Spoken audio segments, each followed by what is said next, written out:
ચેતરભાઈ વસાવા ને આપણે જોયું હશે કે એક ભાજપના ધારાસભ્ય હોય તેમને તરત નિર્દોષ છૂટી જાય છે, ક્લીન ચીટ મળી જાય છે, જ્યારે આમ આદમી પાર્ટીના ધારાસભ્યો કે જેમણે આદિવાસી સમાજનો અવાજ બનવાની ભૂલ કરી છે, ગુનો કર્યો છે, આદિવાસીઓને જાગૃત કરવાનો ગુનો કર્યો છે, ભાજપે શામ દામ દંડ ભેદ કરીને ડરાવીને ધમકાવીને ભાજપમાં લાવવાના તમામ પ્રયાસો નિષ્ફળ ગયા, ત્યારે એમના ઉપર ડે ટુ ડે કેસ ચલાવડાવીને 7 વર્ષની સજા જે આપી છે ચેતરભાઈ વસાવાને, જેને લઈને સમગ્ર આદિવાસી સમાજના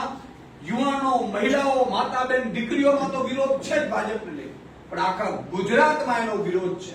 જેને લઈને આમ આદમી પાર્ટીએ નક્કી કર્યું છે અમે 26 તારીખે તમામ જિલ્લાઓમાં આઈ સપોર્ટ ચેતર વસાવા કરીને એક માર્ચ કાઢવાના છીએ, પછી 28 તારીખે પણ એક કાર્યક્રમ છે અને 30 તારીખે પણ અમે કાર્યક્રમ આયોજિત કર્યું છે એમના, જેમાં વિધાનસભા વાઇઝ અને જિલ્લા પંચાયત વાઇઝ 1000 જેટલી નાની મોટી મીટિંગો કરીને ચેતરભાઈ વસાવાના સમર્થનમાં સાઇન કેમ્પેન પણ અમે કરીશું અને લોકોને જાગૃત કરીશું કે કઈ રીતે આદિવાસી સમાજનો અવાજ, એક ગરીબ ખેડૂત આદિવાસી માટે લડનાર ધારાસભ્યને ભાજપે ખોટા કેસમાં ફસાવીને એને 7 વર્ષની જેલની સજા કરાવડાવી છે. અને આ મામલે આજે જ અમે અમારી અહીંયા 8 જેટલા વકીલોની ટીમ બનાવી છે,